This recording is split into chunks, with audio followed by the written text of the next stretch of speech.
I just had this, kind of brain explosion early this morning on my walk, and I felt like I just really needed to lay it out in such a way that hopefully it will bring optimism and enthusiasm and excitement, although everything that I'm going to give you is purely speculation and none of it might happen. But let's be real, okay? Tesla has tons of unused capacity. They have unused capacity in Shanghai. They have unused capacity in Austin, a lot of it. A lot of unused capacity in Berlin. So how can we possibly maybe take up some of that unused capacity even later this year? Well, I think the best way to start is to look at why maybe for the first time in 8-10 years, Tesla is not selling every vehicle that they can make. What are the factors that are slowing it down? I'm not going to spend a lot of time on this, but I have 10 factors that I think are the most important reasons. Number one, a tough economy. Overall car sales are lower. It's not just Tesla. So it's a worldwide phenomenon, but it's definitely a domestic phenomenon, and it is impacting sales. Number two, cars are lasting longer. Especially Tesla vehicles, they last really a long time. And we know that from the smartphone business we saw years ago, maybe you weren't paying attention, but I was, is that all of a sudden people were here you go. I've got a 3-year-old smartphone for the first time ever. So because I'm holding on to it a year longer than I normally would, that's going to cut down on Apple's sales. Number three, second-tier adopters are stymied by range anxiety and by charging infrastructure issues. So the first tier folks, you want that thing, you want to have that Model 3, that Model Y, you want to go out there, you want to be first on the block. You're one of these people that just has to have the newest, greatest thing. Yeah, that's me. All right. And so you go out there and you buy it. And yeah, okay, there might be some range anxiety. And okay, maybe there's going to be some problems in that area. Okay, maybe the charging infrastructure is good enough. You don't care. You just go do it. Well, then pretty soon you run out of those folks, okay? And by the time you get down to the second tier, those folks are paying a lot more attention and they got their ear to the ground. And so what they're hearing is, oh, you might run out of power. You might get stranded. You might have trouble finding a charging station on the road that works. That's what they're hearing. So that was a big one, okay, huge. And the legacy car companies and the new startups all failed in that regard. Only Tesla recognized the need, but Tesla is being impacted because the entire market hears about that. Number four, interest rates. This has been done to death. We don't have to go into that. Interest rates are higher. People are having to pay 7%, 8%, 9%. And it's also true that people are having more of their opportunities turned down. They go and look for a loan, but they're buying a $70,000 vehicle at 7% interest. It has a high monthly payment. Maybe they can't actually qualify. Okay, then next, China competition. Well, for years we said the competition was coming, the competition was coming. Well, the competition's here, believe it or not. We're glad it's here. The only way we're going to get to the mission of sustainable energy, using sustainable energy and getting all the way to all electric cars is if there's lots of excellent players out there. But at this particular moment in time, the competition, especially in China, is having an impact on Tesla's sales. And to some extent, that's also true in Europe and here. Number six, a one-time crazy drop in resale values due to the boom bust. So one of the big things that people used to talk about with Teslas is they really held their retail value. Therefore, it made it a much better deal for you over 5 years. Well, because of the boom, where prices went crazy, people bought at those high prices, and then the bust, which means the prices of all the new cars came down, which means that the resale values came down. People got stuck in the middle of that boom bust with a very high price car that now had a very low resale value. Well, that's a temporary situation, but people don't see it that way. They can't see the nuance. They just go, hey, what happened here? And they tell their friends, and that becomes a negative. All right, then we have the second tier adopters are frustrated. There's a bunch of first tier adopters that were green. They love green stuff. They want anything that's green. They want to buy that. That's a virtue signal that they can give.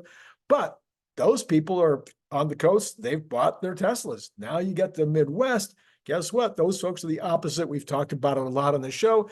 They could care less about grain. In fact, they don't want any government any influencers from the government telling them what they have to do. No, don't put your finger in my face.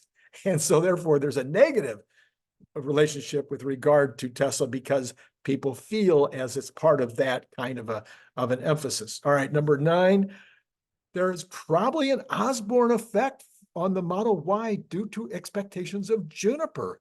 The new Model 3 is so amazing. The people who are thinking Model Y, they look at the 3 and they're like, yeah, that's what I want, but I want an SUV crossover.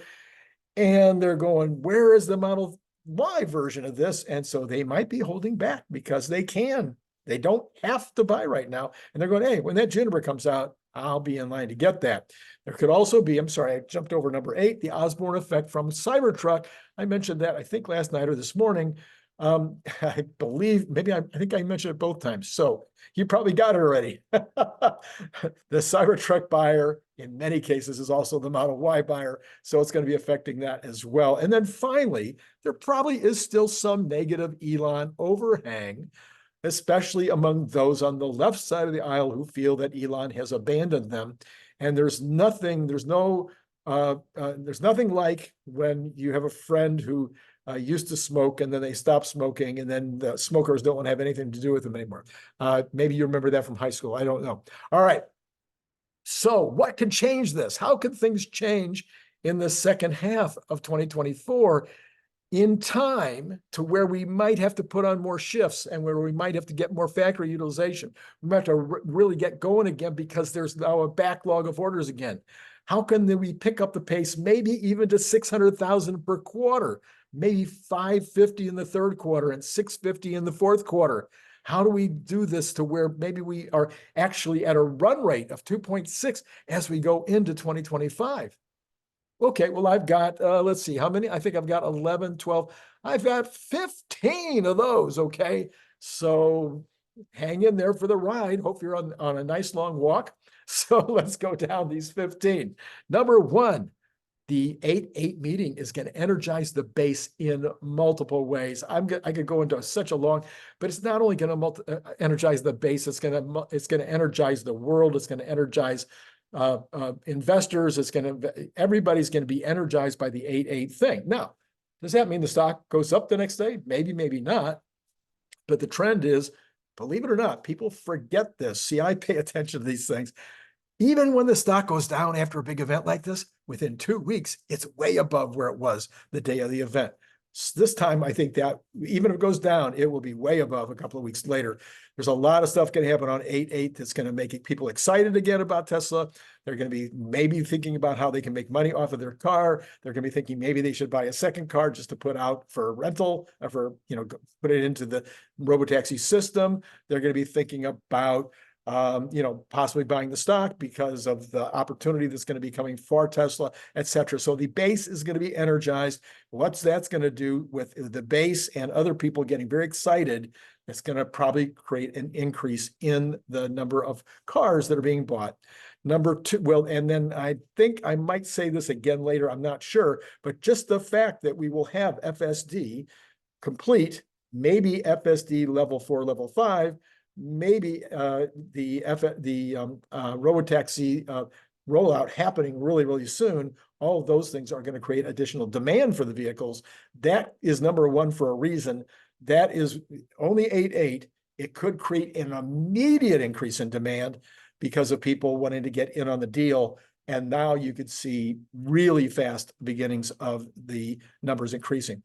Number 2, if China okays FSD, okay, this is we're on the verge of this. If they approve the Tesla being able to sell FSD to the Chinese population, that's going to increase sales in China right away. Okay, so this is another one people aren't paying attention to. This could have an immediate impact on China sales. Number 3, if Europe approves FSD, again, this is on the verge. All the technologists in Europe, all the people, all the government agencies, they've been putting together their plan. Maybe it won't happen this year. Maybe it'll happen next week. But when that happens, all of a sudden, that's going to increase demand. Doesn't take much, little here, little there, and all of a sudden, you've got some significant demand. Number 4, China's test rollout of robotaxi is successful and begins to ramp. So right now they got 2 tests on robotaxi, on Tesla robotaxis in China. If one or both of those are successful, if we start to hear about those, if they add to the fleet in order to make that broader, start doing it in more towns, et cetera, believe me, that information is going to catch on, especially as it impacts along with 8.8. Number 5, if interest rates drop, this is not going to happen. I mean, okay, they're down a little bit right now, but there's not going to be any significant drop in interest rates the rest of this year. I'm just saying if it happened, shock, maybe there's a big problem with labor all of a sudden. It could happen. It's not going to happen, but it could happen. All right, number 6, Tesla decides to advertise in a significant way. Now, this is a real possibility. We had a hint of this the other day. I'm going to forget who it was, but one of the Tesla execs posted that he believed a 1% of the total budget applied to traditional advertising would be smart. Maybe that happens. Okay, that would be fantastic. And it might only result in an extra 50,000 cars or 100,000 cars, but every little bit helps. All right, number 7, a major publicity stunt. This would be along the lines of the things we talked about in the show this morning, like Elon getting in a car, going coast to coast while he plays a video game that's hooked up to a mini Starlink, and he doesn't pay any attention to the drive at all. It gets him all the way from LA to New York or whatever, while he does nothing except play the game and, or who knows, invent something entirely new. Some kind of publicity stunt like that would have, massive national attention and would certainly impact sales. Then you have the halo effect from CT, from a Cybertruck. Everybody talked about, I thought we'd have a major increase in overall sales because of the Cybertruck's halo effect. We haven't seen that, okay?